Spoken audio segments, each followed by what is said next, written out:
Bonsoir et bienvenue sur Athénée Noctua, votre podcast de philosophie du vendredi soir. Je vous retrouve ce soir pour vous proposer le commentaire d'œuvres d'art en lien avec la boxe. Dans le cadre de la notion la violence au programme des ECG et des ECT cette année, il me semble intéressant d'aborder cette forme de violence que l'on associe au sport, et en particulier donc à la boxe, qui a été un sujet abordé notamment par un historien des sports très important, qui s'appelle André Roche, et à qui l'on doit un ouvrage en 1992 intitulé « Boxe, violence du XXe siècle », qui est passionnant. J'ai eu envie de mettre en lien la proposition d'interprétation de la boxe d'André Roche avec des artistes qui font du boxing art, c'est-à-dire qui utilisent le geste de la boxe pour produire des œuvres d'art, souvent néo-dadaïstes, donc d'inspiration dada, et je pense notamment à un artiste japonais qui depuis les années 60 s'adonne à ce qu'il appelle boxing painting et qui s'appelle Ushio Shinohara, S-H-I-N-O-H-A-R-A. Shinohara, c'est quelqu'un qui utilise ses poings, qui utilise même des sortes de gants, qu'il imbibe de couleurs pour frapper sur des supports et produire quelque chose qui fait penser un peu au travail de Jackson Pollock, qui, dans l'action painting, se place au-dessus de toiles posées à terre, avec des éléments comme des pinceaux par exemple imbibés de peinture, si bien que la peinture produit des gouttelettes, ce qu'on appelle du dripping, D-R-I-P-I-N-G. Pour ce qui concerne Shinohara, il utilise donc de la peinture dans lesquelles il plonge ses gants et frappe contre un support qui n'est pas au sol, mais qui est bien un support mural. Dans le même ordre d'idées, un artiste hollandais actuel qui s'appelle Bart van Polanen-Petel, donc Van V-A-N, plus loin Polanen P-O-L-A-N-E-N et Petel P-E-T-E-L, utilise ses gants de boxe pour réaliser des tableaux d'art contemporain qui utilisent donc une technique qui consiste à puncher une toile vierge. Donc il utilise la toile comme un punching ball, il trempe là aussi ses gants de boxe dans la peinture et se défoule sur son support. Aucun pinceau n'est utilisé. Ce sont des sortes de peintures physiques qui mêlent, dit-il, dans une explosion d'émotions, sa sueur et la couleur. Autrement dit, il y a donc toute une pratique qui est d'influence dada, je vous expliquerai rapidement pourquoi, qui mobilise la boxe pour pratiquer la création artistique, c'est-à-dire un art plutôt réputé violent pour fabriquer quelque chose qui ne l'est pas.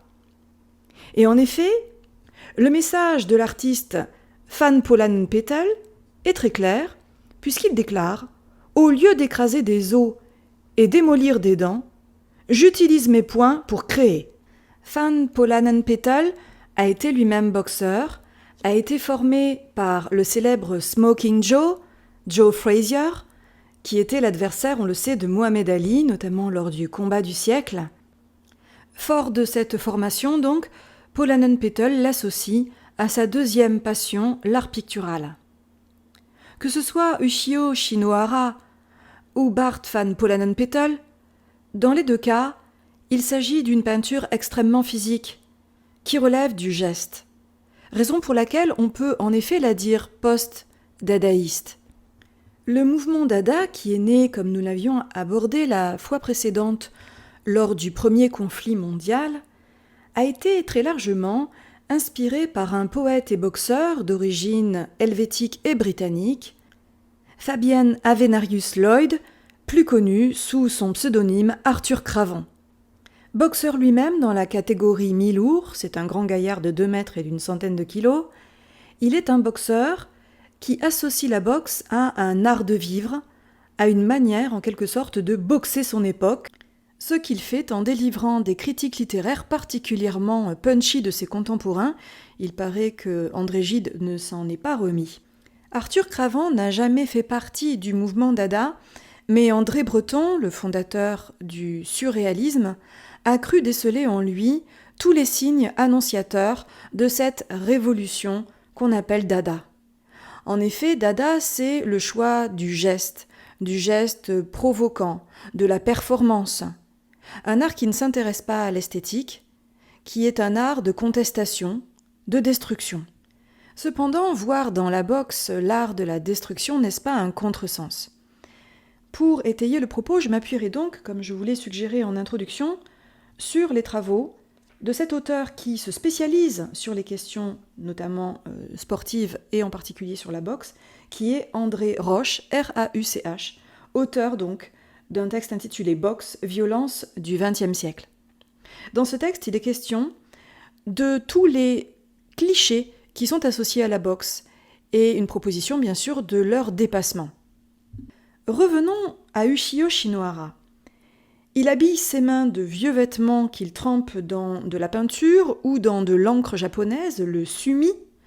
Il agrafe des feuilles de papier qui se suivent sur de vastes murs et tout en se déplaçant de droite à gauche ou de gauche à droite pour suivre le papier de sa toile, il donne des coups de poing qui sont pour lui la trace existentielle de sa propre vitalité, un mélange d'énergie et de colère. Il renoue de ce point de vue-là avec l'étymologie même du mot violence, puisque violence vient du latin vis qui désigne l'énergie, la vitalité. La violence, c'est d'abord cela, cette énergie qui sort en quelque sorte du corps, qui s'exprime à travers notre musculature, à travers nos gestes et à travers les coups que l'on donne. Si l'on prend donc le mot violence en son sens originel, il y a bien violence dans ses œuvres. De même, chez le peintre Polanen Petel, il y a l'usage du punching ball. En effet, cet artiste entoure un punching ball de papier ou d'une toile, agrafe le tout, donc c'est un cylindre qu'il fabrique autour de ce punching ball, et se déplace autour du punching ball en lançant des coups de poing jusqu'à la fabrication donc d'une toile, d'un format qui est moins étendu que les toiles de Shinohara, mais qui a un format, on va dire, paysager assez classique. Or, je vous avais suggéré que Polanen Petel distinguait son geste d'une violence gratuite. Il ne brise aucune dent, dit-il, ni aucun os, il est en train de créer. Ce qui signifie qu'il y a donc, dans toute création, une dimension de violence. Nous pourrions dire que créer, c'est forcément malmener de la matière, peut-être même malmener son corps, l'épuiser à la tâche. Être musicien, c'est peut-être perdre un peu la tendresse de ses doigts, se forger une corne. C'est aussi passer des heures et des heures à s'épuiser sur son instrument, à répéter les mêmes gestes, c'est se violenter soi. Si bien que quelque chose de l'art relèverait étrangement de l'entraînement, presque de l'entraînement sportif. La différence entre l'art classique et ces deux propositions étant sans doute que l'énergie se voit. Lorsque l'on assiste à une box painting de Shinohara, on est face à quelqu'un qui sue, qui a de la peinture sur le visage parce qu'il a des éclaboussures, qui donne de sa personne, qui corporellement est très engagé, plus encore peut-être que ne l'était Jackson Pollock durant ses drippings. Pour synthétiser, nous pourrions dire donc qu'il y a violence au sens littéral, vis, chez Shinohara, et qu'il y a violence au sens de se faire violence, de s'entraîner, chez Polanen Petel. Cependant, parler de boxe, c'est rarement parler de la violence en ces deux sens. Lorsque l'on parle de la violence de la boxe, c'est pour désigner en général une brutalité qui nous répugne, c'est pour disqualifier la boxe. Disqualification qui est souvent, d'après Rauch, le propre des gens cultivés, des bourgeois ou des intellectuels, qui considèrent que la boxe relève d'une mutilation inutile du corps. Elle est le propre d'êtres dont les sentiments et l'esprit ont été abrutis, bref, d'une culture populaire assez méprisable.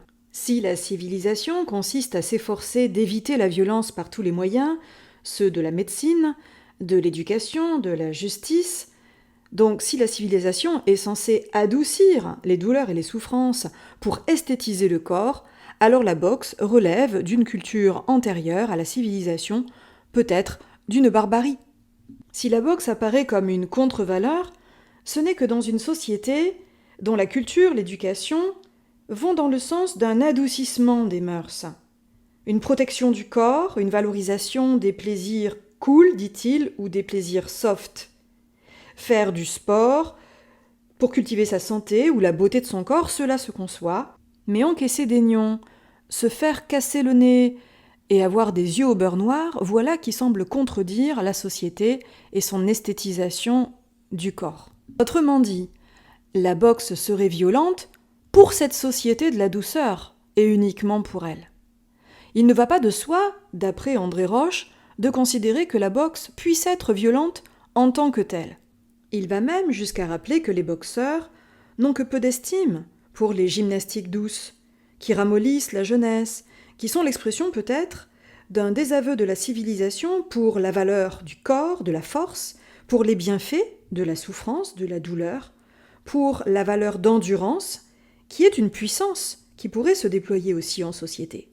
La boxe n'est perçue comme violence ou agression que pour une société du confort extrême. Elle peut être donc, cette boxe, l'expression d'une morale qui résisterait au progrès du confort et aux avantages de la sécurité en défendant un autre rapport éthique. La preuve en est, explique André Roche, qu'il n'y a pas de victimes sur le ring. Les violences que cultive ce sport ne font pas de ses pratiquants des victimes. Le boxeur qui entre sur le ring exerce sa volonté, annonce solennellement qu'il est déterminé à se battre. Il a un désir de vaincre qui l'emporte sur celui de se mettre à l'abri des épreuves qu'il pourra endurer. Une telle volonté est peut-être difficile à concevoir pour le profane. Mais pour celui qui boxe, s'endurcir au mal, encaisser des coups, résister à la brutalité, inhiber son propre instinct de survie, maîtriser ses pulsions, voilà qui est le propre de l'homme accompli. Et ce discours ne vaut pas pour le seul vainqueur du round, mais aussi pour celui qui a encaissé. André Roche consacre de très très belles pages à cette question, l'encaisseur, qui se manifeste dans sa bravoure d'une autre façon. Il n'y a rien de passif dans son attitude. Il est capable de recevoir des coups, il gaine son corps pour les recevoir, il est aussi capable de récupération, de reprendre la main, de reprendre la situation en main, ce qui pourrait nous rappeler humblement à notre propre capacité ou incapacité à résister à l'assaut des violences du monde, à ses vicissitudes. Loin d'apparaître comme violente, la boxe est décrite ici comme l'art de la maîtrise d'une agression qui d'autre part pourrait être désordonnée mais qui ne l'est pas. Rien de plus spontané que de s'abandonner à son désir d'agression ou de commencer une bagarre, de laisser libre cours à un instinct de protection en lançant des coups. En revanche, il est bien plus difficile de maîtriser sa violence.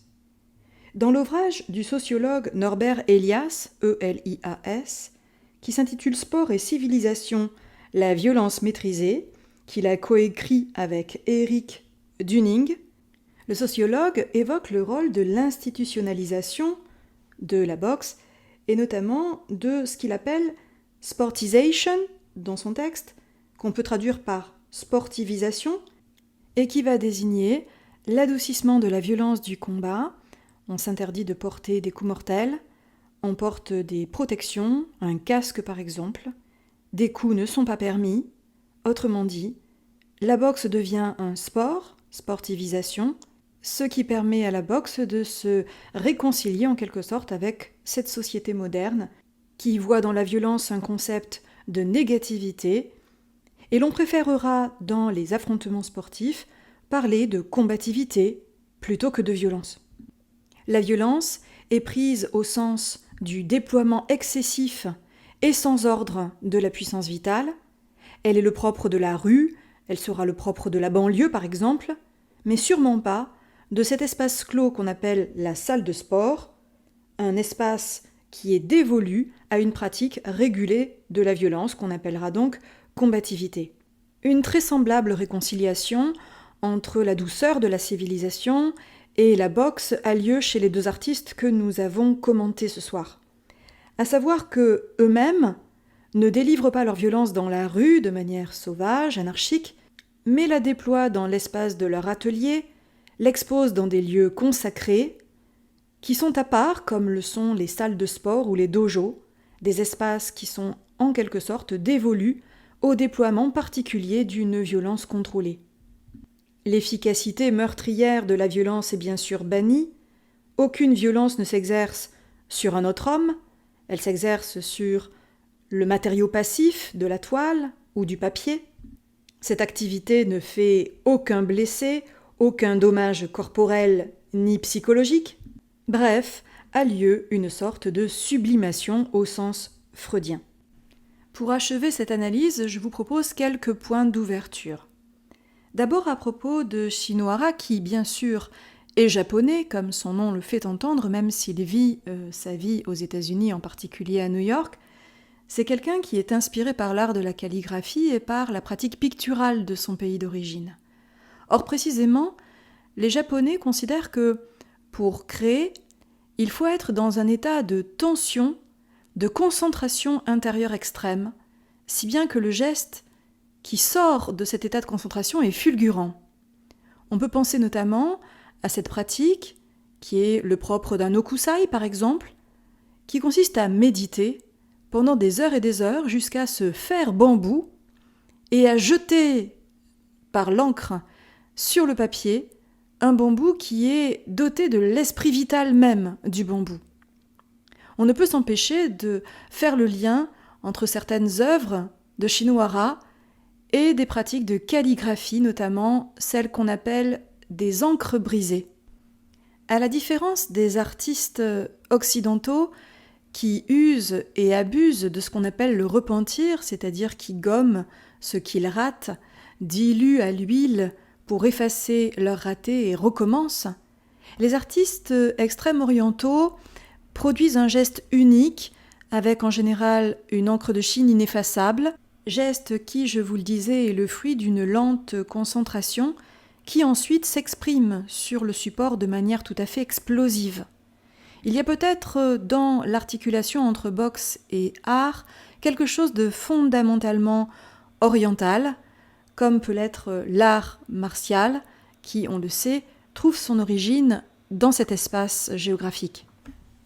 Le deuxième point que je voulais évoquer pour finir cette analyse, c'est cette idée que si l'art est capable en effet de sublimer la puissance pulsionnelle, la force vitale, l'énergie violente que notre corps contient, que penser alors de ces pratiques désportivisées où les règles sont réduites au minimum, où le niveau de violence est très élevé? Je pense par exemple au free fight. Ces pratiques, on pourrait évoquer également celles qui se développent dans des contextes militaires comme le sambo chez les Russes ou le Krav Maga chez les Israéliens, sont-elles des expressions de la violence, c'est-à-dire d'un retour du refoulé? Cette analyse s'achève.